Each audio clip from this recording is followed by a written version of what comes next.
याचं काही कारण नक्कीच आहे, कारण आपल्या आईनं आपल्यावर जे 5 उपकार केलेत भगवान परमात्माही करू शकत नाही। मग आपल्या आईनं आपल्यावर असे कोणते 5 उपकार केलेत? आईनं केलेला पहिला उपकार सांगतो महाराज। आज जर आपण पाहायला गेलो तर आपला हा तालुका म्हणजे सिन्नर, बरोबर, आणि सिन्नर तालुका आता वेगाने विकसित होणारा भाग आहे। आणि खऱ्या अर्थानं आपल्या भागामध्ये जर पाहिलं तर झापवाडीमध्ये आता खऱ्या अर्थानं आजूबाजूच्या बाजूचे कारण वेगाने विकसित होणारा हा पट्टा आहे आणि या ठिकाणी 20% तरी बाहेरची लोक वास्तव्याला आलेली आहे।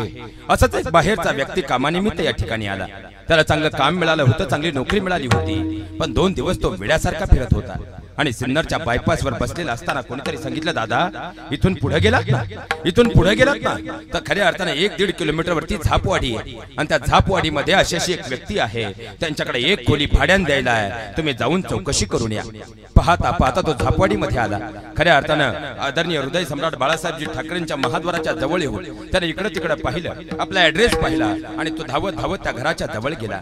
तुमच्या घराचा दरवाजा लावलेला होता, त्याने दरवाजाची बेल वाजवली, तुम्ही दरवाजा उघडला आणि त्याने सांगितलं, दादा मला इथं चांगलं काम मिळालंय हो, मला चांगली नोकरी मिळाली हो, पण 2 दिवस झाले मी वेड्यासारखा फिरतोय, पण मला राहिला भाड्यानं घर मात्र कुठंच मिळत नाही। तुमची 1 खोली भाड्याने द्यायला कळालं, तुमची खोली मला भाड्याने देता का? आणि तुम्ही त्याला कॉलर ताट करून सांगितलं, दादा 50,000 रुपये डिपॉझिट आणि 5,000 रुपये महिन्याचं भाडं देणार असाल तर माझी खोली मी तुम्हाला भाड्याने देतो, अन्यथा देणार नाही। त्याने हात जोडून सांगितलं, दादा 50,000 डिपॉझिट देतो, 4,000 महिन्याचं भाडं देतो, पण तुमची खोली मला भाड्याने द्या। शेवटी दुसऱ्या दिवशी तो घर सामान घेऊन आला। घर सामान उतरवल्यानंतर त्याने 50,000 डिपॉझिट तुमच्या हातात दिलं आणि न चुकता दर महिन्याच्या 30 तारखेला तो तुम्हाला 4,000 रुपये भाडं देत राहिला। 1 वर्ष तो तुमच्या घरात राहिला आणि 1 वर्षानंतर त्याने खऱ्या अर्थानं सिन्नर मध्ये 4 गुंठे जागा घेतली आणि स्वतःचं छोटंसं घर बांधून तो राहण्यासाठी सिन्नरला निघून गेला। पण लक्षात ठेवा महाराज, तुमच्या या झापवाडी मधला कोणताही व्यक्ती त्याला मरेपर्यंत भेटला तरी त्याचं पहिलं वाक्य एकच असतं, दादा दादा मी या भागात आलो ना, मला पाऊल ठेवायला सुद्धा जागा नव्हती हो, पण तुमच्या झापवाडीतला तो देव माणूस होता, त्यानं त्याची खोली मला भाड्याने दिली हो, त्यानं मला पाऊल ठेवायला पहिली जागा दिली। विचार कराव, ज्याच्याकडून आम्ही 50,000 डिपॉझिट घेतलं, न चुकता दर महिन्याचं 4,000 भाडं घेतलं आणि 1च वर्ष तो आमच्या घरात राहिला तरी मरेपर्यंत तो आम्हाला देव म्हणतो। मी या सृष्टीवर तुम्ही आणि मी येत असताना जिनं कोणताही डिपॉझिट न घेता, कोणताही भाडं न घेता, उलट अनंत काळा सोसून तुम्हाला आणि मला पहिल्यांदा तिच्या गर्भात पाऊल ठेवायला जागा दिली, म्हणून तर आज आपण हे संबंध जग पाहू शकलो। त्या आईला देव नाही तर काय म्हणायचं, देव नाही तर काय म्हणायचं। आईनं केलेला पहिला उपकार म्हणजे सृष्टीवर येत असताना तिनं खऱ्या अर्थानं कोणताही डिपॉझिट, कोणताही भाडं न घेता तुम्हाला मला तिच्या गर्भात पाऊल ठेवायला जागा दिली, म्हणून तर आज आपण हे जग पाहू शकलो। आईनं केलेला पहिला उपकार। आईनं केलेलं दुसरं दान म्हणजे प्राणदान, कारण प्रत्येक स्त्रीच्या जीवनाला 3 जन्म असतात। पहिली ती जन्माला आली, दुसरा तिचा विवाह झाला आणि तिसरी ती बाळंत झाली। मराठी व्याकरणाचे 2 उपप्रकार येतात, एक म्हणजे आभाळ विश्वकोश आणि दुसरा म्हणजे रत्नमाला विश्वकोश। तुम्ही कुठूनही विग्रह करा, बाळंत या शब्दाचा अर्थ होतो बाळ होताना यदा कदाचित जिचा अंतही होऊ शकतो, म्हणजे मृत्यूही ओढावू शकतो, ही प्रक्रिया म्हणजे बाळंत आहे। अशी परिस्थिती निर्माण झाली, बाळाच्या गळ्याभोवती नाळ आवळला गेला, आईच्या पोटातलं पाणी वेगानं कमी झालं आणि शेवटी डॉक्टरांनी एकच विचार केला, आपण इथं एक तर बाळाला जगू शकतो, नाही तर बाळाच्या आईला जगू शकतो। डॉक्टरांनी नवऱ्याला विचारलं काय केलं पाहिजे, त्याने सांगितलं माझी बायको जगली पाहिजे। सासऱ्यांना विचारलं काय केलं पाहिजे, त्यांनी सांगितलं आमची सुनबाई जगली पाहिजे। तोपर्यंत खऱ्या अर्थानं पाहता पाहता मुलीचे आईवडील सुद्धा माहेरावरून आले होते। डॉक्टरांनी त्यांनाही विचारलं काय केलं पाहिजे, त्यांनी सांगितलं आमची मुलगी जगली पाहिजे। पण लक्षात ठेवा महाराज, मुलीचे डॉक्टर येईपर्यंत, मुलीचं इंजेक्शन देईपर्यंत आणि कळ घेणारी ती माऊली वेदनेनं बेशुद्ध होईपर्यंत डॉक्टरांना मात्र एकच सांगत राहते, डॉक्टर साहेब माझं काही होऊ द्या बरं, माझं काही होऊ द्या बरं, पण माझं लेकरू जगलं पाहिजे। या जगात फक्त एक आईच करू शकते, एक आईच करू शकते। याही पुढे जाऊन सांगतो, महिला मंडळ बाळ जन्माला येईपर्यंत 9 महिने 9 दिवसांचा काळ जातो।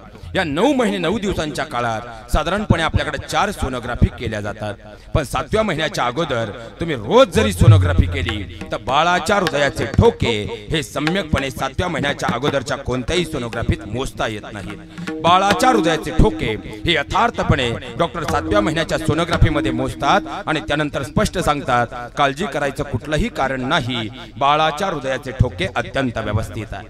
आता आपण थोडा मेडिकल सायन्सचा अभ्यास करू। मेडिकल सायन्स असं सांगतं की तुम्ही मी जो श्वास घेतो हा घेतलेला श्वास आपल्या फुफ्फुसापर्यंत पोहोचतो, त्यानंतर फुफ्फुसात त्याचं पंपिंग होतं आणि त्यानंतर हृदयाचा ठोका पडतो. म्हणजे श्वास घेतल्याशिवाय हृदयाचा ठोका पडू शकत नाही. मग बाळ तर आईच्या गर्भात आहे, मग बाळ श्वास घेतं कसं?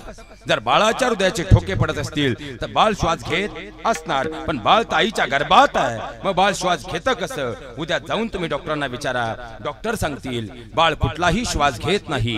आई जो श्वास घेते त्यातला अर्धा श्वास 9 महिने 9 दिवस ती आपल्या बाळाला अर्पण करत असते. आणि पुरुष मंडळी, मला तुम्हाला यासाठी हे सांगायचंय, तोच अर्धा श्वास जर तुमच्यावर आणि माझ्यावर घेण्याची वेळ आली तर पुढच्या 13 तासाच्या आत आपल्याला व्हेंटिलेटर म्हणजे कृत्रिम श्वासात जोडावा लागतो. ती माऊली मात्र 9 महिने 9 दिवस आपला अर्धा श्वास आपल्या बाळाला अर्पण करत असते.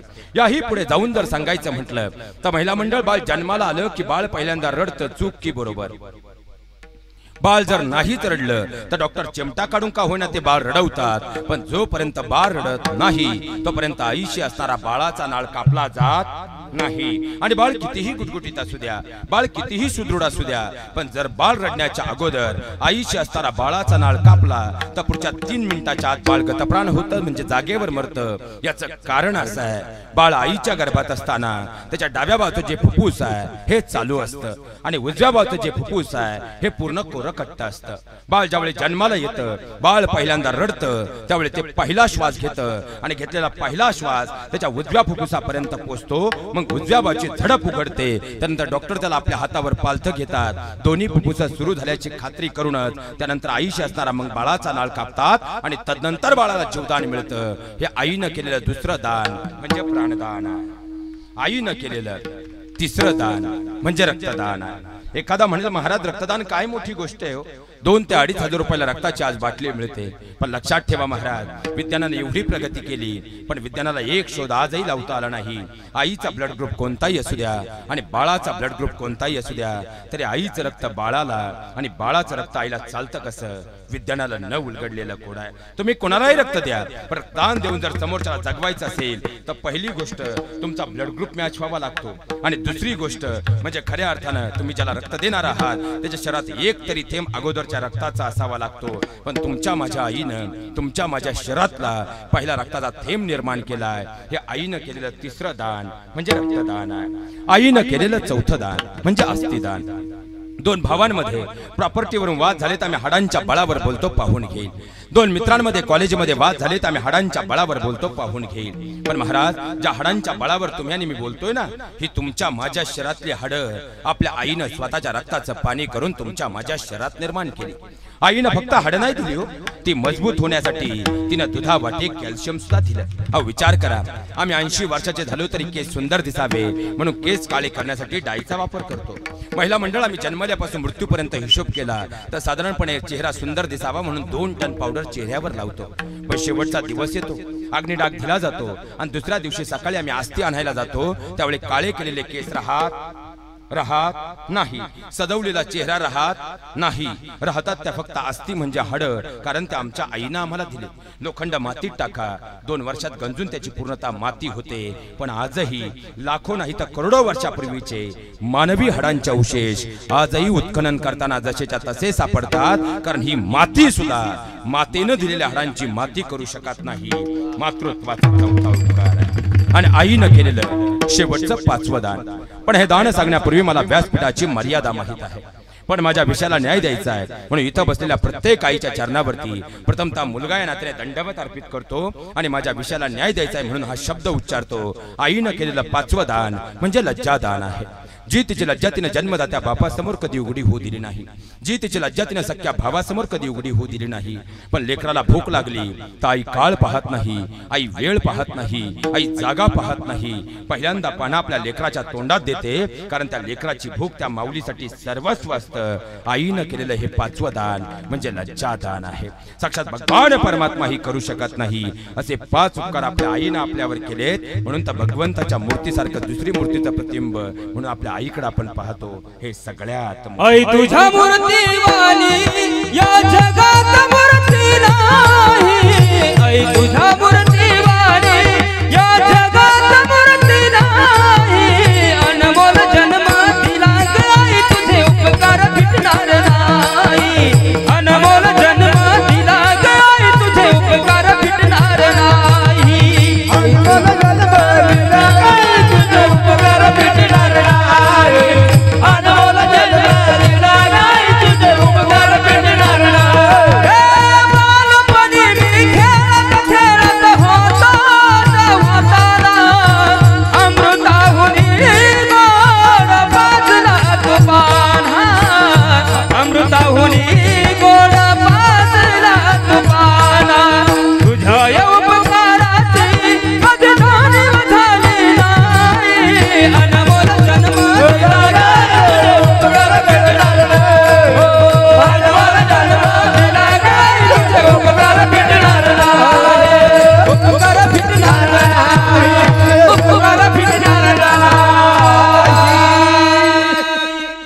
लक्षात घ्या महाराज, त्या आईचं महत्व आहे जे शब्दांमध्ये कधी व्यक्त होणार नाही.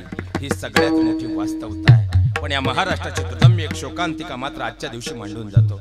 खऱ्या अर्थाने या महाराष्ट्राची दुर्दम्य शोकांतिका अशी आहे, आई आम्हाला कथांमधून कळाली, आई आम्हाला प्रवचनातून कळाली, आई अनेक वेळा खऱ्या अर्थानं पुस्तकातूनही कळाली आणि बहुतांश वेळा चित्रपटातूनही समजली. पण या महाराष्ट्राची दुर्दम्य शोकांतिका अशी आहे, या पंढरीच्या विटेवरती उभा असणारा सावळा आमच्या घरातील विठ्ठल म्हणजे आमचा पिता मात्र आजपर्यंत आम्हाला समजलाच नाही.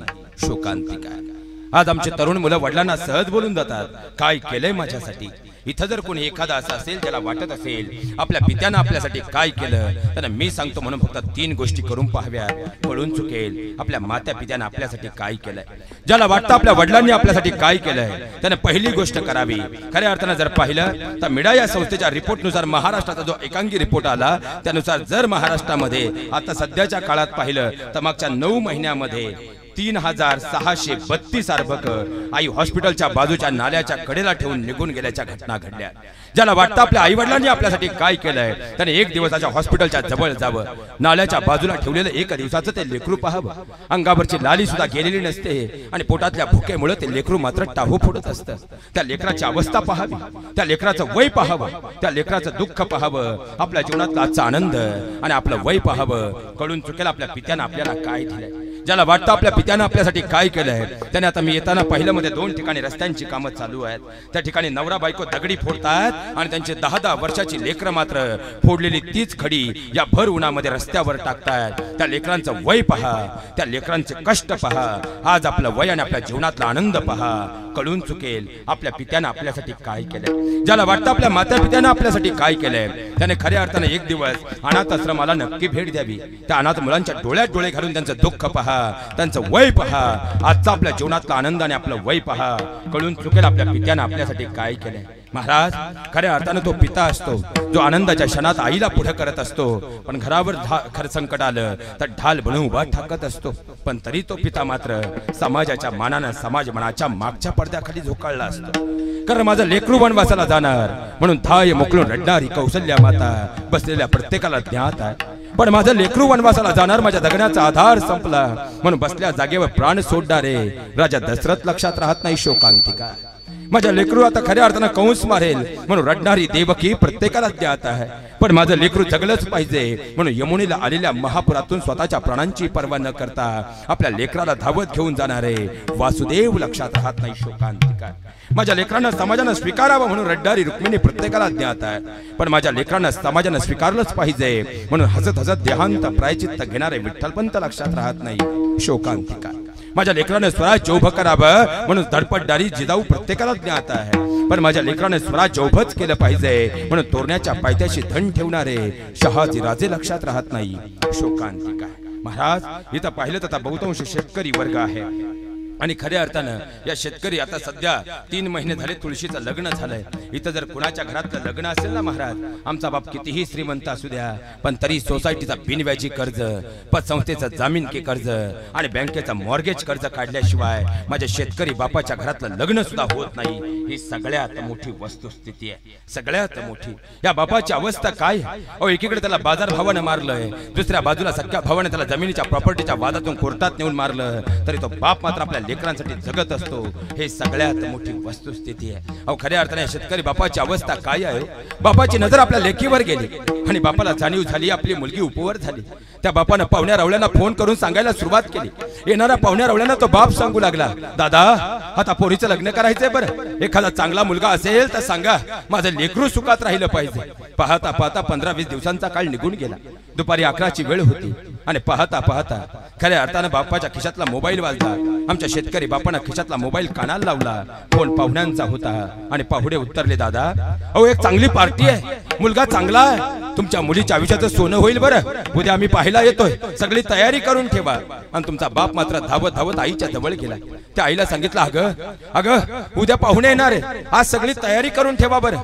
आणि पाहता पाहता दुसऱ्या दिवशीचा 12चा सुमार होता. पाहुणे घरात होते. मुलीने नवीन साडी घातली होती आणि मुलगी जशी चहा घेऊन पाहुण्यांच्या समोर आली तसं बापाचं काळीच पिळवटून गेलं. बापानं आजपर्यंत आपल्या लेकीला साडीत पाहिलं नव्हतं, पण आज बापाला कळून चुकलं, माझ्या काळजाचा गोळा माझ्यापासून दूर होणार आहे. बापाच्या डोळ्यातून खळ तळदिशी अश्रू उघडला, पण बापानं पाहुण्यांसमोर तो हुंदका दाबला आणि बाप मात्र घराच्या बाहेर निघाला. पण त्याच वेळी मध्यस्थीने त्या बापाचा हात धरला आणि बाजूला घेऊन सांगितलं, दादा पार्टी चांगली आहे, तुमच्या मुलीच्या आयुष्याचं कल्याण होईल, तुमची मुलगी स्वर्गाच्या नंदनवनात राहील, पण दादा सगळा खर्च मात्र आपल्याला करावा लागेल. एवढा शब्द यश बापानं ऐकला आणि बापाचा हात खिशावर आला. बाप विचार करू लागला, अरे माझ्या मुलीचं चांगल्या ठिकाणी लग्न करायचं म्हटलं तर हल्ला 2-2.5 लाख रुपये खर्च, लेकीला दागिने बनवायचं म्हटलं तर 2.5-3 लाख रुपये खर्च आहे. पाहुण्या रोवळ्यांच्या मनपाला लाख रुपये पुरणार नाही, बाकीचा इकडला तिकडला खर्च 2-1 लाख रुपये आहे. 7-8 लाख रुपये लग्नाला खर्च आहे, पैसे आणावेत कुठून? पण तरी त्याच वेळी तो बापाचं एक मन सांगत होतं, अरे माझ्या लेकीच्या आयुष्याचं कल्याण झालं पाहिजे. दुसरं मन सांगत होतं, पैसे आणावेत कुठून? पण त्याच वेळी तुमच्या 10वीला असणाऱ्या भावाला मात्र त्या बापानं हाक मारली. तुमचा भाऊ त्या बापाच्या जवळ गेला आणि आज पहिल्यांदा बापानं घट्ट मिठी आपल्या लेकराला मारली आणि सांगितलं, बाळ्या तुझे ताई आयुष्यात दुसरं काय मागणार आहे रे? तुझ्या ताईच्या आयुष्यात सोनं झालं पाहिजे, तुझ्या ताई सुखी राहिली पाहिजे. आणि त्याच वेळी 10वीला असताना तुमच्या भावानं सांगितलं, बाबा काळजी करू नका, आपण रात्रीचा दिवस करू, दिवसाची रात्र करू, हाडाचं काळं रक्ताचं पाणी करू, पण माझी ताई सुखी राहिली पाहिजे. आणि त्याच वेळी तुमच्या भावानं त्या बापाला आधार दिला. त्याचा बाप मात्र हसत घरात आला आणि पाहुण्यांकडे पाहून सांगितलं, पाहुणं पाहता काय, अहो फोडा सुपारी. माझ्या बहिणींना आजही तुमचा साक्षीगंध झाला तो दिवस आठवून पहा. त्या दिवशी तुम्ही नवीन संसाराच्या प्रपंचामध्ये तल्लीन होतात, त्या स्वप्नांमध्ये तुम्ही देहबान विसरून गेला होतात, पण तुमच्या या बापाच्या जीवनातली ती पहिली रात्र होती. त्या दिवशी रात्रभर तुमच्या पित्याच्या डोळ्याला डोळा मात्र लागला नाही, कारण पैसे आणावेत कुठून हा विचार त्याच्या अंतःकरणामध्ये होता. दुसऱ्या दिवशी तो धावत गेला, सोसायटीत गेला, संस्थेत गेला, बँकेत गेला, कुठून तरी हप्त्या खऱ्या अर्थानं आता लग्नापुरते पैसे जमा केले आणि आपल्या लेकराचं लग्न धूम धडाक्यात केलं. 1.5 वर्षांचा काळ निघून गेला आणि कोरोना आला आणि गाडीपेक्षा वेगाने धावणारा माणूस मात्र आर्थिक सामाजिक सगळ्या विषयामध्ये स्तब्ध झाला. आणि खऱ्या अर्थानं आता मागचा होऊन गेलेला मार्चचा महिना होता, 26 मार्चची तारीख होती आणि बाप मात्र गावातल्या हॉटेलमध्ये चहा पीत बसला होता. चहाचा अर्धा कप झाला होता, कांदे काढणीच्या विषयावर मित्रांसोबत गप्पा चालू होती. पण त्याच वेळी सोसायटीच्या शिपायाने दुरून पाहिलं आणि तो शिपाई धावत धावत आमच्या शेतकरी बापाच्या जवळ आला. त्यांना एक पत्र आमच्या बापाच्या हातात दिलं. शेतकरी बापानं चहाचा कप जागेवर ठेवला आणि तो लिफाफा फोडून आता ते पत्र वाचू लागला. ते पत्र सोसायटीचं होतं, पुढच्या 2 दिवसात हप्ता जमा करायचा होता. बापाच्या पायाखालची वाळू सरकली. अरे परवा संस्थेच्या चेअरमनचा फोन आलाय, 2 दिवसापूर्वी बँकेचं पत्र आलंय, हा सोसायटीचं पत्र आलंय, काय करावं, पैसे आणावेत कुठून? दुपारी 12ची वेळ होती, तुमच्या बापाच्या पोटातली भूक जागी झाली होती, पण त्या दिवशी तुमचा बाप घरी नाही गेला, पाहुण्या रावळ्यांकडे गेला, अनेकांच्या पायावर डोकं टेकवलं आणि कुठून तरी त्या बापानं हप्ते पुरते पैसे जमा केले आणि बाप मात्र आता ते पैसे घेऊन घराकडे आला. दुसऱ्या दिवशी सकाळी 10ची वेळ होती, बापाने जाऊन तो हप्ता भरला. सोसायटीच्या चेअरमनला सांगितलं, दादा नव्याचं जुनं करून घ्या बरं, पैसे आले की सगळं भरून टाकेल. एवढंच तो बाप बोलला. भरलेल्या पैशाची पावती घेतली आणि एक एक पायरी आता सोसायटीची उतरू लागला. माझ्या बहिणीनं 3च पायऱ्या तो बाप उतरला आणि त्याच्या खिशातला मोबाईल वाजला. त्यानं खिशातला फोन कानाला लावला. फोन जावयाचा होता आणि जावई उतरला, मामा अभिनंदन, तुम्ही बाबा होणार आहात. अरे या शेतकरी बापाला काय आनंद झाला, माझे लेक बाळतपणाला येणार आहे, माझं लेकरू बाळतपणाला येणार आहे. तुमच्या आईला सांगायचं म्हणून तो बाप मात्र घराकडे निघाला. तुमचं माझं घर म्हणजे गावापासून 1-1.5 किलोमीटर दूर असणार. बाप गावातल्या चौकात आला. तुमच्या आईला सांगायचं म्हणून वेगाने निघालेला तो बाप मात्र त्याचा गावातल्या चौकात आला. अचानक त्याचा पाय गाडीच्या ब्रेकवर गेला आणि बाप 2 मिनिटं स्तब्ध झाला आणि या बापाचा हात खिशावर आला. तो शेतकरी बाप विचार करू लागला, अरे माझ्या लेकराला सरकारी दवाखान्यात न्यायचं म्हटलं तरी मेडिकलला 5-1 हजार रुपये खर्च, माझ्या खिशात 2,000, पैसे आणावेत कुठून? अरे घराकडे निघालेला तो बाप त्या दिवशी घरी नाही गेला. धावत धावत दूध संस्थेच्या ऑफिस मध्ये गेला, सहकारी साखर कारखान्याच्या ऑफिस मध्ये गेला. कुठून तरी एखादं मागचं बिल येणे का त्या बापानं पाहिलं, कुठून तरी उचल मिळते का त्या बापानं पाहिलं आणि कुठून तरी 3,000 जमा केले. अगोदरचे 2,000, 5,000 त्या बापाकडे जमा झाले आणि तो बाप मात्र आता घराकडे निघाला. माझ्या बहिणीने ते 3,000 जमा करायला सुद्धा तुमच्या पित्याला दुपारचे 3 वाजले होते. हे वास्तव होतं. अरे 3 वाजता तो घरी आला. तुमच्या आईला सांगणार, रुक्मिणे अगं तुला कळालं, तुझं लेकरू बाळतपणाला येत आहे ग. पण तो बाप एवढं बोलणार. त्याच अगोदर आई मात्र दरवाजात उभी होती. आईच्या बाजूला संपलेला गॅस सिलेंडरची टाकी होती आणि आई उतरली, अहो बरं झालं लवकर आलात, गॅसची टाकी संपली, आज मंगळवार, आपल्या गावात गॅसची गाडी आली असेल. जा लवकर गॅस घेऊन या. माझ्या बहिणींना आजही आठवण पहा. त्यावेळी तुमच्या बापानं एक वेळ तुमच्या आईकडे पाहिलं, दुसऱ्या वेळेस संपलेल्या गॅसच्या टाकीकडे पाहिलं आणि तिसऱ्या वेळेस बाजूला पडलेल्या सरपणाकडे बोट दाखवून सांगितलं, आजपासून ते सरपण जाळ, जोपर्यंत माझ्या लेकराचं बाळपण सुखरूप होणार नाही, तुझी गॅसची टाकी सुद्धा मी आणणार नाही. माझ्या बहिणीनं थोड्याच्या भूतकाळात जाण्याचा प्रयत्न करा. तुमच्या भूतकाळामध्ये खऱ्या अर्थानं तुम्ही बाळपणाला तुमच्या माहेरी होतात. तुमची आई चुलीवर स्वयंपाक करत होती आणि बाप मात्र शेतात आपल्या नोकरीत आपल्या कामात राबत होता. आई जवळ होती, दुखलं खुपलं की कुशीत घेत होती. तो बाप मात्र दुपारी 12 वाजता घरी जेवायला येत होता. जेवल्यानंतर लेकीला एकच प्रश्न विचारत होता, बाळा तब्येत बरी आहे ना, एवढंच विचारायचा. पुन्हा आपल्या कामाकडे आपल्या शेताकडे निघून जायचा. जगानं दुरून तो बाप पाहिला. आई जवळची वाटली, तो बाप दूरचा वाटला. पण माझ्या बहिणीनं त्याच बाळपणाच्या 2 महिन्याच्या काळात मात्र तुमचा हाच बाप संध्याकाळी झोपल्यानंतर आपल्या हुंक्यांचा आवाज घरात येऊ नये म्हणून डोक्याखालची उशी तोंडात घालत होता आणि हमसून रडून त्या देवाला सांगत होता, देवा माझं उभं आयुष्य माझ्या लेकीला दे, पण माझ्या लेकराचं बाळपण सुखरूप होऊ दे. पण तो बाप अंधारात रडला म्हणून आजपर्यंत आम्हाला दिसलाच नाही. म्हणून तर बाप मायेचा सागर या जगात कोणी म्हटलंच नाही. बाप करी जोडी लेकुराची ओढी, बाप करी जोडी लेकुराची ओढी, बाप करी जोडी लेकुराची ओढी, बाप करी जोडी लेकुराची ओढी, बाप करी जोडी लेकुराची ओढी, बाप करी जोडी लेकुराची ओढी, बाप करी जोडी लेकुराची ओढी, बाप करी जोडी लेकुराची ओढी.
आपुली कुरवाडी वाळवणी, आपुली कुरवाडी वाळवणी,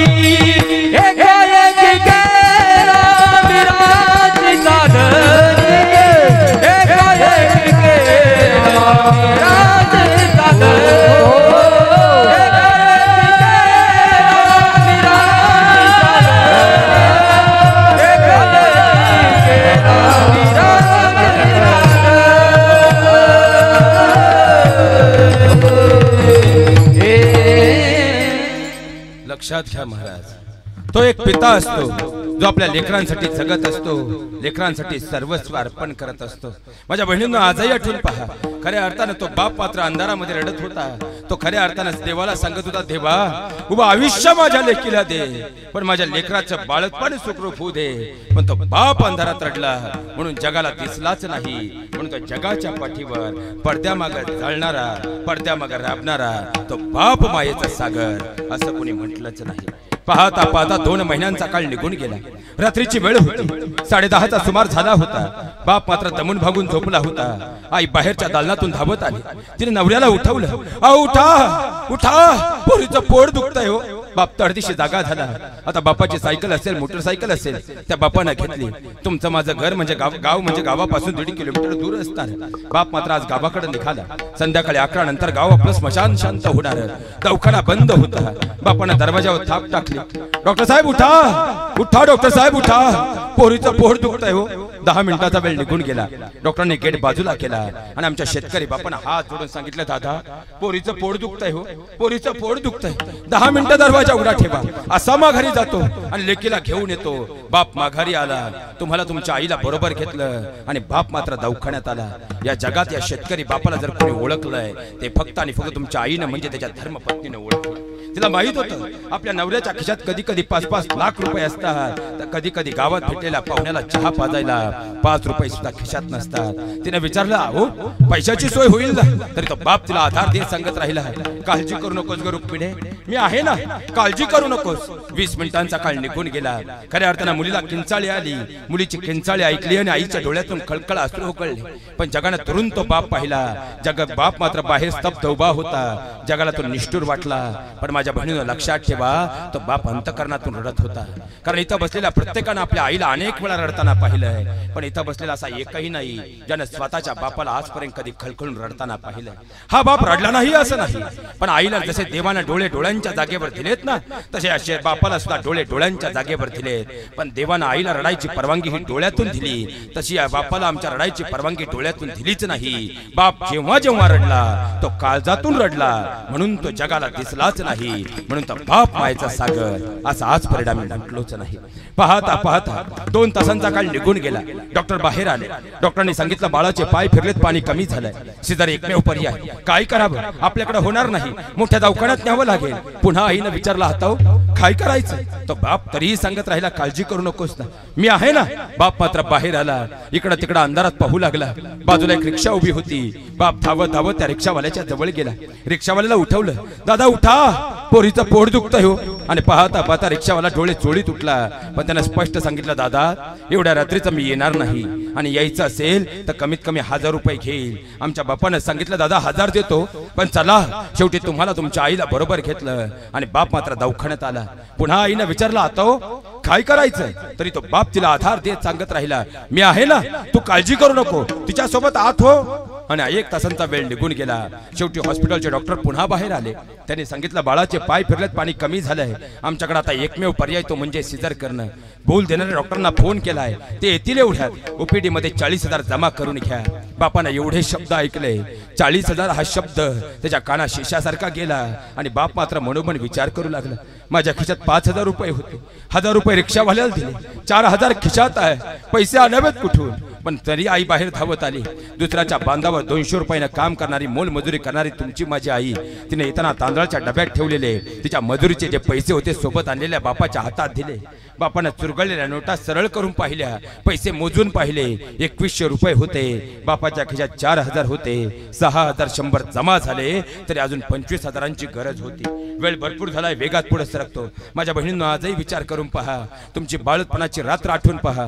सकाळी 6 वाजता तुम्ही शुद्धीवर आलात. उजव्या बाजूला तुमचं गोंडस लेकरू होतं, डाव्या बाजूला तुमची आई बसलेली होती. 7:30 वाजेपर्यंत तुमचा नवरा पेढा आणि बर्फीचा बॉक्स घेऊन आला होता. 8 वाजेपर्यंत तुमचे सासरे दवाखान्यात होते. 11 वाजेपर्यंत तुमची बहीण तुम्हाला भेटायला हॉस्पिटलमध्ये आली होती. पण या जगातला एक माणूस असा होता ज्याचं दर्शन तुम्ही बाळंत झाल्यानंतर तुम्हाला 6 तासानंतर झालं, तर तुमचा हा पिता म्हणजे बाप होता. कारण येणारा प्रत्येक जण तुमच्यासाठी पेढा आणि बर्फी आणत होता, पण त्याच हॉस्पिटलचे पैसे भरण्यासाठी तुमचा तोच बाप मात्र अनेकांच्या पायावर डोकं टेकवत होता. अरे कुठून तरी 4% त्या बापानं पैसे आणले आणि आई दवाखान्याच्या समोर आई उतरली. अहो, तुम्हाला समजलं, तुम्ही बाबा झाला. आयुष्यात कधीच नाही हो, पण तुमचा शेतकरी बाप पहिल्यांदा हमसून हमसून रडला. तो यासाठी नाही रडला की 4% पैसे आणलेत, 1 महिन्यात द्यायचे. त्याच्या डोळ्यातले अश्रू यासाठी होते, तेव्हा माझ्यावर लाख उपकार केले रे, माझ्या लेकराचं बाळपण सुखरूप झालं, म्हणून त्याच्या डोळ्यातले उघडले ते आनंद अश्रू होते, ते आजपर्यंत आम्ही पाहिलेच नाही. म्हणून तर बाप म्हणजे पिता आम्हाला कळालाच नाही. तुमच्या लग्नाची आदली रात्र आठवून पहा. लग्नाची आदली रात्र होती. तुमच्या सगळ्या मैत्रिणी तुमच्या घरी आल्या होत्या. मेहंदी काढायचं काम चालू होतं आणि त्याच वेळी पाहता पाहता मेहंदी काढत असताना आईची नजर तुमच्यावर गेली. तुमच्या आईला सहन नाही झालं. आई धावत धावत जवळ आली. आईनं लेकीला घट्ट मिठी मारली आणि ती माऊली मात्र हमसून रडू लागली. आई सांगत होती, बाळा बाळा, माझ्या जगण्याचा आधार तू, माझ्या काळजाचा तुकडा तू, पण उद्यापासून माझ्या शेजारची उशी पोरकी असेल बाळा. उद्यापासून या घराचा वासा तुला दिसणार नाही बाळा. माझं लेकरू माझ्यापासून दूर होणार बाळा. आणि आईनं तुम्हाला घट्ट मिठी मारली आणि तुमची आई हमसून रडू लागली.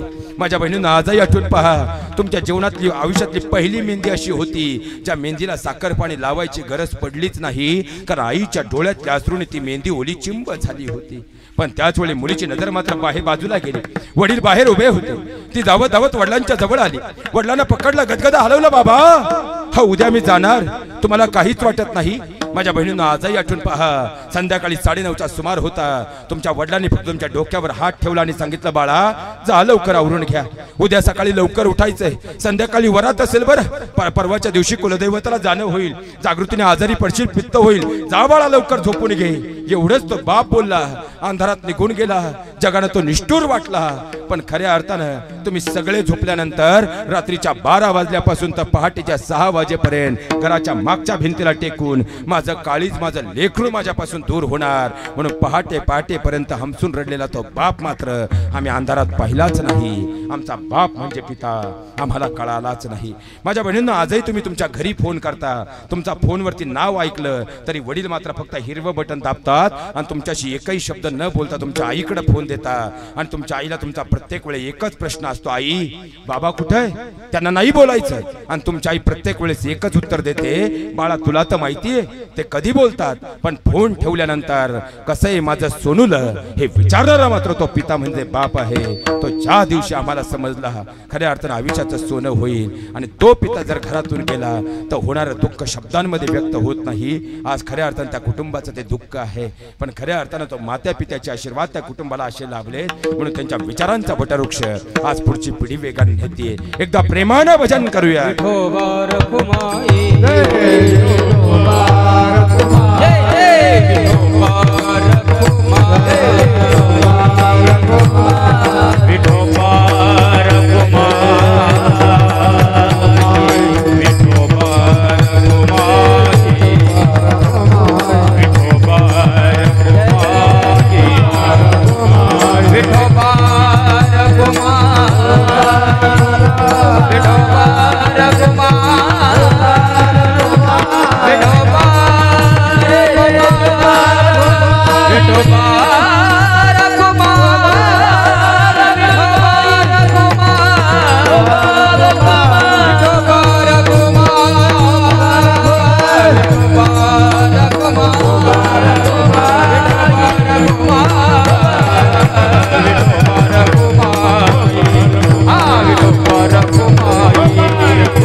ते भगवंताचं नाम तुमच्या माझ्या जीवनाला तारणार आहे.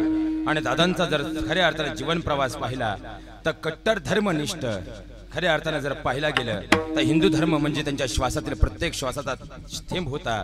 आणि दादांचं यथार्थ जीवन पाहिलं तर दादांनी आपल्या जीवनामध्ये खऱ्या अर्थाने रामलल्लाचा निधी पूर्ण केला आणि मग आपला देह ठेवला. कारण प्रभू रामचंद्र म्हणजे त्यांचा श्वास होते. म्हणून एकदा सगळ्यांनी हात उंच करायचे आणि प्रभू रामचंद्राच्या नामाच्या गजरामध्ये तल्लीन होऊन जायचे. रघुपती राघव राजा राम पतित पावन सीता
घ्या महाराज, कारण दादांच्या जीवनातला प्रत्येक श्वास म्हणजे श्रीराम होता.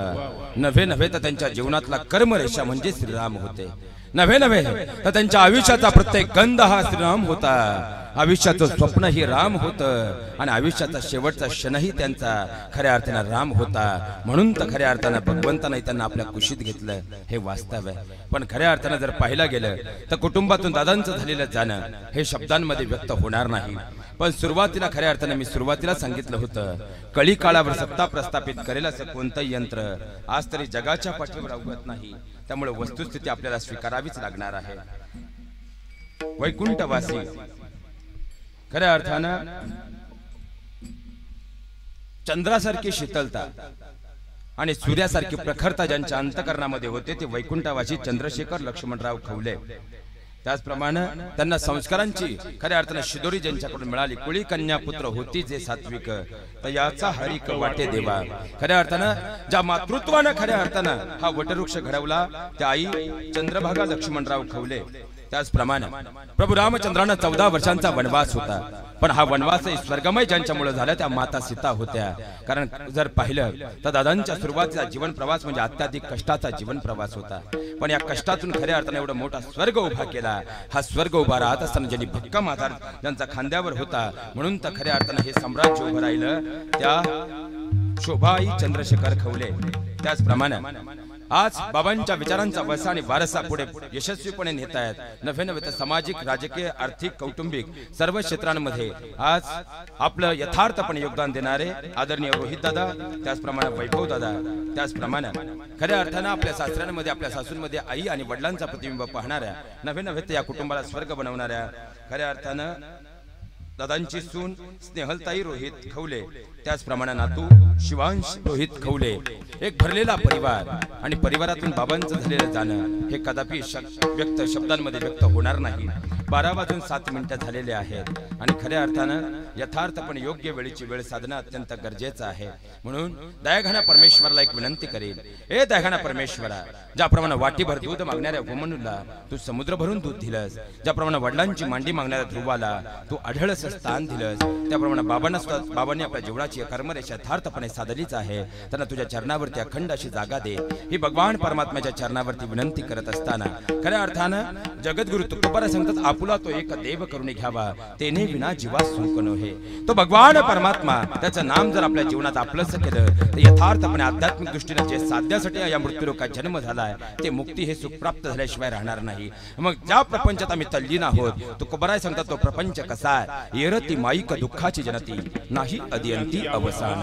प्रपंच दुःखामुळे आहे, दुःख देणारा आहे. मग तुकोबारा या प्रपंचातून सुटका होण्यासाठी, कारण आम्ही प्रपंच सोडायला तयार नाही, मग याच प्रपंचातून परमार्थ साधण्यासाठी काही मार्ग नाही का? आहे ना. कोणता? अविनाश करी आपुलिया ऐसे लावी मनापिसे गोविंदाचे.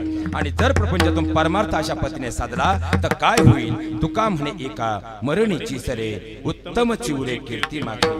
नियोजित वेळेमध्ये 4 चरणांचा भावार्थ पाहत असताना एकदा जोरदार काढून टाळ्या या सगळ्या स्वर कंठमणींसाठी, सगळ्या खऱ्या अर्थाने या सगळ्यांसाठी झाल्या पाहिजेत.